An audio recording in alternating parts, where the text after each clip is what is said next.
This is the Big O Show.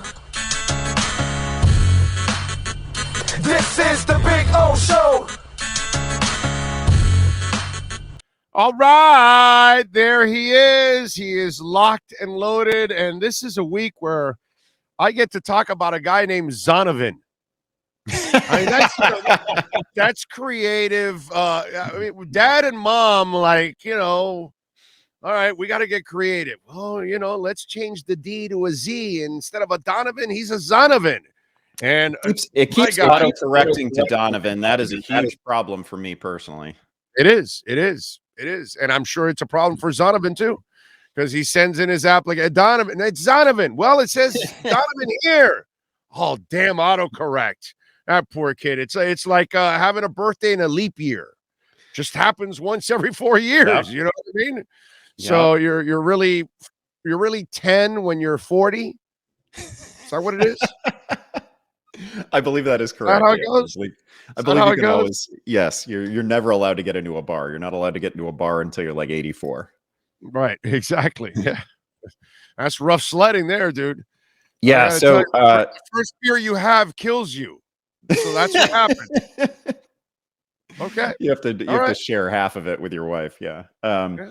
There you go. Zonovan Knight. At least none of you will have teeth or anything. So it's like you have your first beer when you have no teeth or anything. That's pretty amazing, dude. I love that you dive right in with Zonovan Knight, who is probably going to be the most popular waiver ad this week. But crazy set of circumstances for the Jets on Sunday. First of all, James Robinson, a healthy scratch, right? A guy that they traded for just ahead of the deadline. Thought they were going to get something out of him. I will say he would have had a perfectly fine day against the Bears, and he probably would have had the same day that Zonovan Knight had against the Bears. And then the Jets also lose Michael Carter to an ankle injury during the game. So that left Zonovan Knight, rookie out of North Carolina State, and Ty Johnson, sort of a familiar face among the depth chart backs in New York as the only guys. Like, that was the 1-2 punch, and it was enough because they were facing the Bears. Of course, the Bears have obviously ditched Roquan, they ditched Quinn, they lost Eddie Jackson in this game to an injury. So that's just a terrible defense. It had been a bad run defense all year. I understand that there's going to be some level of excitement for Zonovan Knight. I'll just tell you, his nickname in college was Bam, right? And he's got that style. He is a hard charging, bulldozing back. He's actually just a normal sized human being. He's like 5'10", 210, something like that. But he runs like he thinks he's LeGarrette Blount, right? He thinks he's like 6'1" and 230. So it's fun stylistically. He's not that inventive. He's not a creator out there necessarily, but he always falls forward, always gets a couple extra yards that way. Might be interesting against Minnesota. I don't want to make, oftentimes we just overhype the guys on the waiver wire or whoever the priority ad is on the waiver wire. And I don't really want to overhype him because I think James Robinson can do all these things and he's going to have to return next week, I would imagine. I think Ty Johnson can do all these things too. So I think Knight is going to be part of the rotation. I think he's going to be interesting. I don't consider it like an empty the wallet situation in fantasy. All right. If you got fantasy questions, you can send them in right now on the Welt and Rayom text line at 855-912-1056. It's really easy to find the questions there on the Welt and Rayom text line. You can text from wherever you're at, 855-912-1056. Right here on the YouTube chat board. You can also send them in on the YouTube chat board. You can send a super chat with your question. A lot easier to find. You can do it on Cash App or Venmo at Cash Big O Show. So many different ways to reach out to us and send in those fantasy football questions for Andy Behrens. And remember, you can also follow Andy at Andy Behrens on Twitter and catch his work there at Yahoo Sports. Mike White, what's the deal with Mike White? Is it a one-game wonder in your eyes, or does he become a fantasy option right now? Well, he's got 4 career NFL starts. He passed for over 400 yards in the first one, passed for over 300 yards against the Bears just yesterday. So I think I guess what I'd say is that the Jets receiving core was never going to be unlocked with Zach Wilson.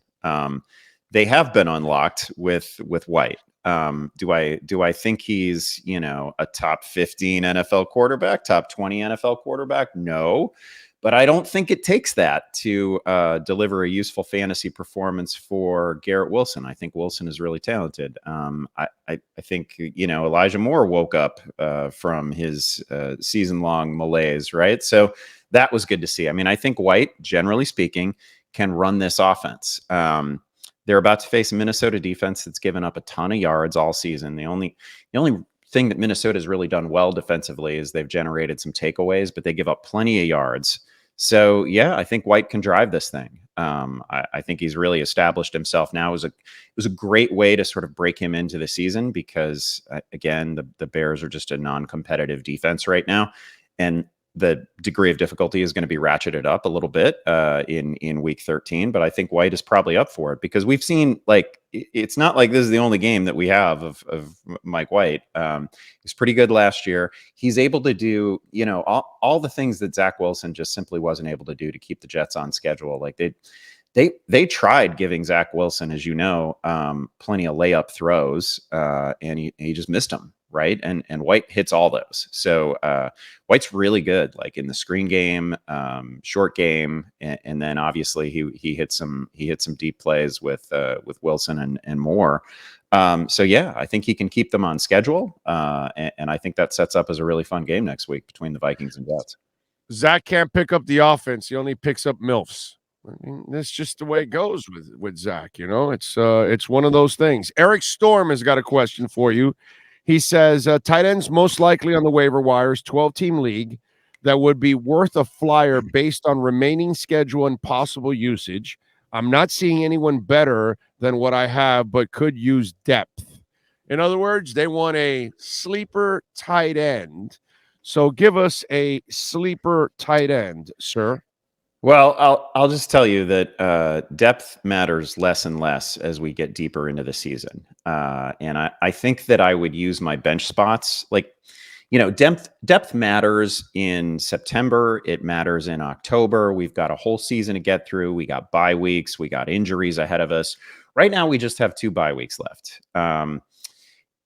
What you want to do, generally speaking, at the end of a season is set yourself up. And you do this ahead of the trade deadline. You do this through the waiver wire. We want to set ourselves up to have the best possible starting roster in the money weeks, in the most important weeks of the season. And then everybody that we have as depth, we want those to be lottery tickets. We want those to be guys who, if they pop, if they get an opportunity, it's Alexander Madison, right? They just go off. They step into a huge role and they're RB1s or they're potential wide receiver 1s or 2s. That's what we want. We don't want backup tight ends. So this is a long way of saying I wouldn't do it. But some of the most interesting names out there, probably right now, Foster Moreau. He's scored touchdowns in 2 of his last 3 games. He's filling in for Darren Waller. We've seen many times before that when he steps into something close to a full workload, he's really good. You're not going to like this answer, but Taysom Hill has probably more upside in any given week than any tight end, right? Because he's on the field a lot. He's getting a ton of carries. They like him near the goal line. Not every matchup is going to be as bad as San Francisco. So Taysom Hill's pretty interesting. Hunter Henry is kind of a TD or bust tight end, but he's out there in a lot of leagues. But again, can't stress this enough. I would not have a second tight end. I would not have a bench tight end in most leagues in fantasy once we get into December. All right. If you want to send in a question, you can do it right here on the YouTube chat board. And of course, on the Welt and Realm text line, 855-912-1056. That's 855-912-1056. 2 questions here. Should I drop Pierce from the Texans and should I start Geno Smith over Watson? God, I wouldn't start Watson. He hasn't played at all. He might be really rusty, but go ahead. What do you think? Yeah, I'd play Geno Smith. And I think Watson's going to be fine by the end of the year. But I'm with you. First game, there's just no need to do it. People are going to be tempted because it's Houston, right? It's a super friendly matchup. But I'd wait. I'd give this a chance, right? Like he has been practicing with the team. He's been doing that for a couple weeks. But you want to give him time. Like it's let him get his feet wet. Let's just see what we have here. I would assume that they And lean by the way, really. if your league also has negatives for interceptions, I would also stay away from that even more, because a rusty quarterback, brother, that's where turnovers happen, because he's for better or late. worse. I will say no fantasy league does a good job scoring interceptions. It basically never happens. They're usually just a -1 or a -2, which is in real life they're a hugely catastrophic play in a lot of situations. But fantasy leagues don't really penalize it the way they should be. Your other question, I would not drop Dameon Pierce. He has had a couple of bad games in a row. This is like, I think over his last 7 quarters, he's got like 14 carries for 15 yards. Dameon Pierce is still among the NFL leaders in missed tackles forced on the season. Like that Philadelphia game really happened. The first 10 weeks of the season really happened. He's really that guy. It's just a dreadful offense right now. That is going to be perhaps an ongoing problem. But again, like your upside with Dameon Pierce is just different from many other running backs. Like there's going to be people looking at the waiver wire thinking, do I add, Zonovan Knight and drop Dameon Pierce? And the answer for me to that question is a hard no. All right. Pep is asking flex for the rest of the season. C. Sutton, Olave, DeAndre Swift, Jamal Williams is my number 1 back. So he wants one of the other. Yeah, well, you put yourself in an interesting situation with the Lions backs. You're basically never going to be flexing DeAndre Swift while also starting Jamal Williams. Olave is the answer here for me. I wouldn't tie myself to that Denver offense unless I was absolutely desperate. So, Sutton's going to have some fine games, I'm sure, but you're really just hoping he scores Denver's lone offensive touchdown in any given week. Olave is in a better situation. He is, I want to say that right now he's behind only Tyreek Hill in terms of air yards that he's seen on the season. Wonderful route runner, the clear number 1 there. So for me, this is definitely Olave. Yeah. I got it. All right. By the way, Kyron Williams and Traylon Burks, where are they right now, waiver wire wise? I think Williams is a really interesting player, playing a ton of snaps. He is a much more versatile back than Cam Akers, who hasn't been particularly exciting. I want to say they outsnapped Cam Akers 38-16 this past week. They get in a passing situation, and they're almost always going to be in passing situations. Williams is the guy that they want on the field. He was a good player over a couple of years at Notre Dame. 1,000-yard back for Notre Dame. So I like Williams. It's just another situation where the offense itself is so dreadful. They're without Cooper Kupp right now. They're without Allen Robinson for the rest of the season. The line has been brutal. They're still dealing with backup quarterbacks, and Matthew Stafford has had multiple concussions, and there's just not a lot of hope for that offense right now. So here's another example of a player that I would not, I wouldn't drop Dameon Pierce for Kyron Williams. But he's probably the most interesting back in that backfield at the moment. Did we talk about JaMychal Hasty yet? We did not. What do you think? What do you think this about one's that? This one's a complicated situation because Travis Etienne obviously lost to a foot injury this past week, but said immediately after the game that he thought he'd be good for this coming week, right? So if he plays in week 13, you figure that he's a featured runner again. JaMychal Hasty was really good, and JaMychal Hasty is he's small. He's 5'8". He's 200 pounds. He's not somebody who you would generally think profiles as somebody who over multiple weeks could handle a full workload. He probably does need to be if Etienne misses time, Hasty would probably need to be paired with Darrell Henderson, who they just claimed off waivers this past week after the Rams cut him. So that's probably a 1-2 punch, but Hasty looked really good, and he's been a very good receiver over multiple seasons. And I would expect that to be the role that he occupies. So if Etienne were to miss time, I would imagine you'd get something like 10, 12 touches out of JaMychal Hasty with a really good chance that one of them goes for a touchdown. You got a fantasy question? Send them in right here, right now on the YouTube chat board, and also on the Welt and Realm text line. Easy way to get to it, 855-912-1056. Big O, I got a fantasy question. Am I going to get Jimmy Butler this week? Is he coming back with a vengeance this week? I need it. Well, I got to tell you, it's funny. If you heard the first hour, which of course you didn't, but in the first hour, I was talking about the play of Bam and the way of Caleb, and then Tyler even had a triple double yesterday. And you're not going to like what I'm about to say. Not that they're going to do this, but this is what I suggest. You must save Jimmy Butler.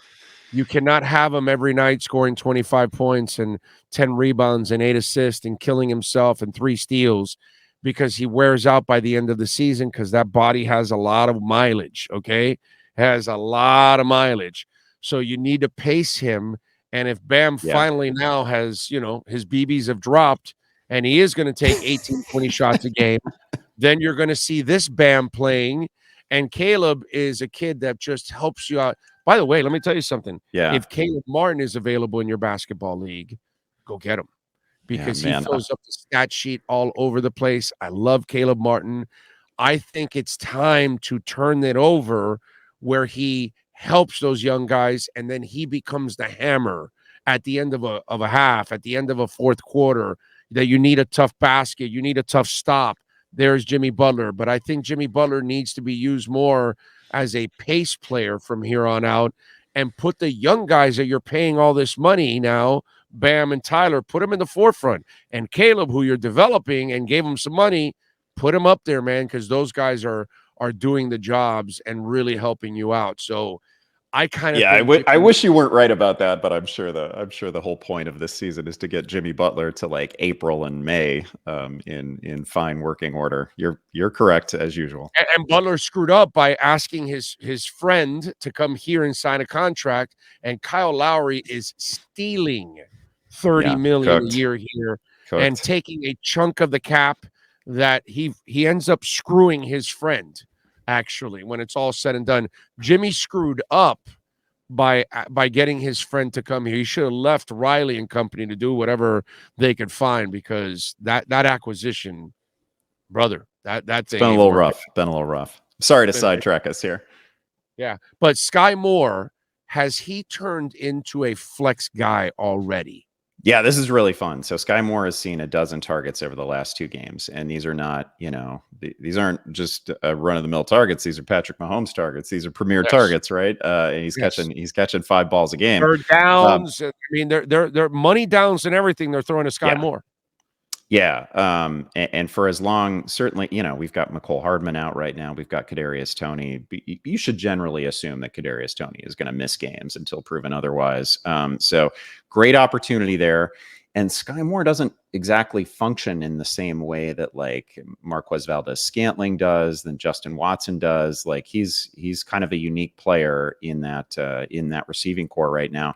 He was there were people who were higher on Sky Moore coming into the draft process than I was, but like he had the biggest hands in his draft class, right? Like just really good at plucking the football, and a really interesting, particularly in Dynasty, a really interesting target over the long haul because he's going to be paired with Patrick Mahomes over multiple seasons. So this has been really encouraging. Again, 6 targets in each of his last 2 games is when you're a Chief and you get that many targets in a couple games in a row, you're just an automatic ad.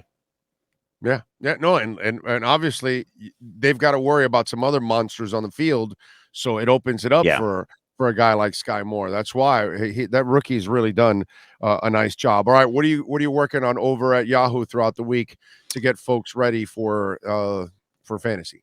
Yeah, we're going to have the waiver wire column tomorrow early on Tuesday morning, and recording a waiver wire podcast today with Matt Harmon. Check it out in the Yahoo Fantasy Football Forecast. Tonight, shitty game. Who are the must players that you would use in this shitty game? Najee Harris has bounced back a little bit. I think he's probably got to play. Obviously, Jonathan Taylor, obviously Michael Pittman, and I think George Pickens is going to be really interesting for Pittsburgh. That guy does something every game that only like 5 receivers in the league can do. So he's been really fun. I like him. He's fun to watch. All right, follow him on Twitter at Andy Behrens, and again, catch his work there at Yahoo Sports, and you can catch him once a week here, along with our man Scott Pianowski. We got our bookend tackles Mondays and Fridays. We give you 2 fantasy segments every week. As always, Andy, thank you, my brother. Have a fantastic week. We'll catch up next Monday. Thanks, Big O. Good luck to everybody this week. There you go. That is the Sports Grill Fantasy Football Zone. And don't forget, when it comes to Sports Grill, they've got all kinds of things going on. We've got Monday Night Football going on tonight.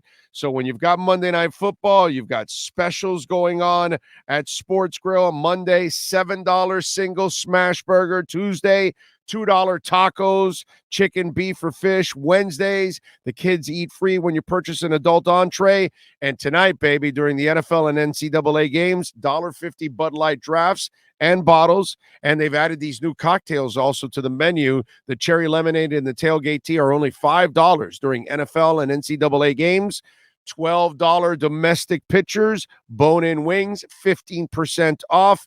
You're going to love it, baby. And they got 7 awesome locations. The 8th location, which is going to be a monster in Doral, it is coming. I hear it's right around the corner. It could be right here in early December. We'll tell you when, baby. And today, it's Monday.